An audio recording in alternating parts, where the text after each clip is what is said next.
الحمد لله وحده والصلاة والسلام على من لا نبي بعده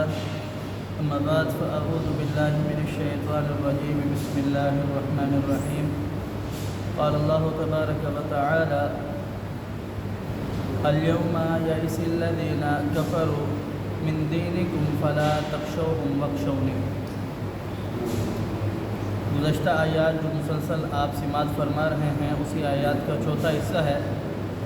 اللہ رب العالمین فرماتے ہیں کہ الیوم آج کے دن یئس مایوس ہو گئے الذین وہ لوگ کفروا جنہوں نے کفر کیا من دینکم تمہارے دین سے یا آپ کے دین سے،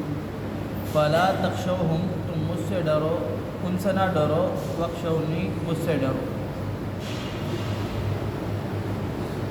یہاں اللہ رب العالمین مسلمانوں کو یہ بتلا رہے ہیں کہ آج سے پہلے یہ فتح مکہ کا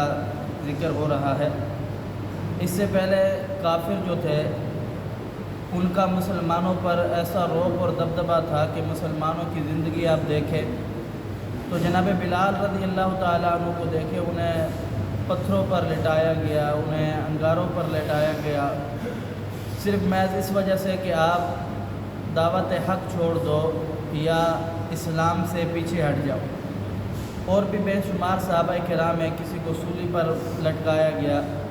اور کسی کے اولادیں کو لے لیا گیا، کسی کے کاروبار کو لے لیا گیا، کسی کے جائیداد اور زمینوں کو لے لیا گیا، حتیٰ کہ مسلمانوں کو مکہ سے ہجرت کرنی پڑی۔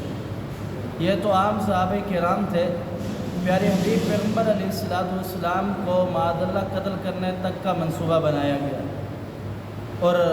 آپ علیہ السلام ہجرت کر کے مدینہ منورہ پہنچے تو کافر جو تھے انہوں نے تب بھی آپ علیہ السلام کا اور صحابہ کرام کا پیچھا نہ چھوڑا۔ انہوں نے کہا کہ ہم مسلمانوں کو اس دنیا سے ختم کر دیں، مسلمان ہو ہی نہ، کوئی اللہ رب العالمین کا کلمہ کہنے والا یا حق کی بات کرنے والا اس دنیا میں ہو ہی نہ۔ اس کے بعد وہ وقتاً فوقتاً مسلمانوں پر حملہ آور ہوتے رہے، شکست کھاتے رہے، کبھی غالب بھی ہوتے رہے۔ تو آج کے دن اللہ رب العالمین فرمانے کہ آج کے بعد کافر اس بات سے مایوس ہو چکا ہے کہ وہ تم سے پنگا نہیں لے سکتا۔ جب فتح مکہ ہو گیا، اب ان کی کمر ٹوٹ چکی ہے، اب وہ آپ سے لڑنا نہیں چاہتا۔ جب مکہ فتح ہوا تو ان کا حال یہ تھا کہ انہوں نے کہا کہ ہم نے تو مسلمانوں پر بڑے ظلم ڈھا ہے، آج مسلمان ہمیں نہیں چھوڑیں گے۔ تو اسی مفہوم کی ایک حدیث بھی ہے، جناب جابر بن عبداللہ رضی اللہ تعالیٰ عنہ بیان فرماتے ہیں کہ رسول اکرم صلی اللہ علیہ وسلم نے فرمایا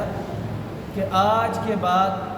شیطان مردود جو ہے وہ اس بات سے مایوس ہو چکا ہے کہ جزیرہ عرب میں کوئی نمازی اس کی عبادت کرے، یعنی جزیرہ عرب میں کوئی نمازی شیطان کی عبادت نہیں کرے گا۔ ہاں البتہ وہ اس بات سے مایوس نہیں ہوا کہ آپسی جو باہمی تعلقات ہیں ان کے اندر خراب پیدا کرے یا ان کے اندر بگاڑ پیدا کرے، آپس میں لڑوائے، تو اس بات سے مایوس نہیں ہوا۔ اور آج کل ہماری چھوٹی چھوٹی انہی باتوں کی وجہ سے لڑائی ہوتی ہے کہ بچوں کی وجہ سے، لین دین کی وجہ سے، کاروبار کی وجہ سے، جو ساری کے ساری چیزیں اس دنیا میں رہ جائیں گی، کوئی بھی چیز بندہ آخرت میں لے کر نہیں جائے گا۔ آگے رب تعالیٰ فرماتے ہیں کہ فلا تخشوہم واخشونی، تم ان سے نہ ڈرو، تم مجھ سے ڈرو۔ اللہ رب العالمین کا ڈر، اللہ رب العالمین کا تقوی، یہ ہر مسلمان کو ہونا چاہیے، اللہ رب العالمین کا ڈر۔ پیارے ابھی پیغمبر علیہ السلام کی حدیث ہے، وہ 3 لوگ تھے جو غار کے جا رہے تھے روزی کی خاطر، رزق کی خاطر، کمانے کی غرض سے 3 لوگ جب جا رہے تھے تو بارش آئی تو وہ ایک غار کے اندر گھس گئے۔ غار کے اندر جب گھسے تو آگے سے پتھر آیا، اس غار کو بند کر دیا۔ پتھر اتنا بڑا کہ یہ لوگ 3 ہیں، یہ کبھی بھی اسے نہیں ہٹا سکتے، 3 کی جگہ کئی 3 آ جائے تب بھی اس پتھر کو نہیں ہٹا سکتے۔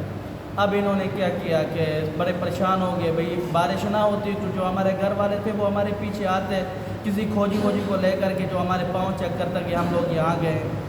لیکن بارش نے وہ سلسلہ بھی ختم کر دیا، اب تو یہاں سے موت کے علاوہ کوئی اور چارہ ہی نہیں ہے۔ اب پھر انہوں نے اپنی نیکیاں یاد کی، اللہ رب العالمین کو اپنی نیکیوں کا وسیلہ دیا۔ ان میں سے ایک شخص ایسا تھا جس نے کہا اللہ اگر تو نے میری یہ نیکی قبول کی ہے،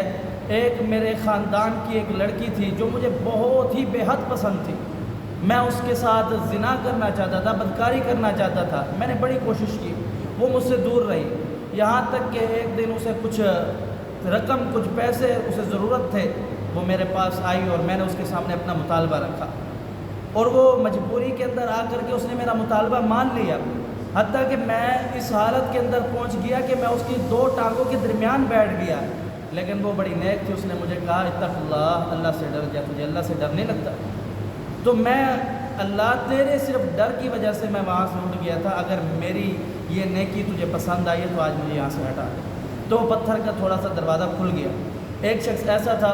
اس نے کہا اے اللہ میں بکریاں چرانے جایا کرتا تھا، تو میں ایک دن رات کو لیٹ ہو گیا، جب میں رات کو آیا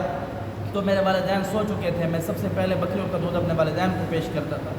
لیکن میرے والدین سو چکے تھے، میرے بچے رو رہے تھے، اور میں اپنے والدین کے پاؤں کے ساتھ کھڑا ہو گیا اور ساری رات کھڑا رہا جب تک والدین نہیں اٹھے، میرے بچے روتے رہے، میں نے سب سے پہلے اپنے والدین کو وہ دودھ پیش کیا۔ تو اللہ میری یہ نیکی اگر آپ کو قبول ہوئی ہے تو یہ آج ہمیں اس مصیبت سے نکال دے۔ اسی طریقے تینوں شخصوں نے اپنے مطالبات رکھے۔ تو وجہ یہ ہے کہ اللہ رب العالمین کا جو ڈر ہے، تقوی ہے، یہ انسان کے لیے بڑا معنی دہ ہے۔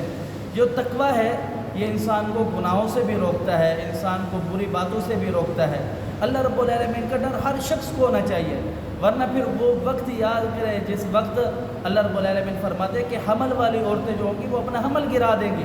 وہ ایسا دن ہوگا سورج سر پر ہوگا، اور پھر کوئی مدد کرنے والا نہیں ہوگا، کوئی آپ کا ساتھ دینے والا نہیں ہوگا، اس دن سے آپ ڈریں۔ اللہ رب العالمین سے دعا ہے کہ اللہ سمجھنے عمل کی توفیق دے۔ قل قولی ھذا استغفر اللہ لی ولکم ولسائر المسلمین۔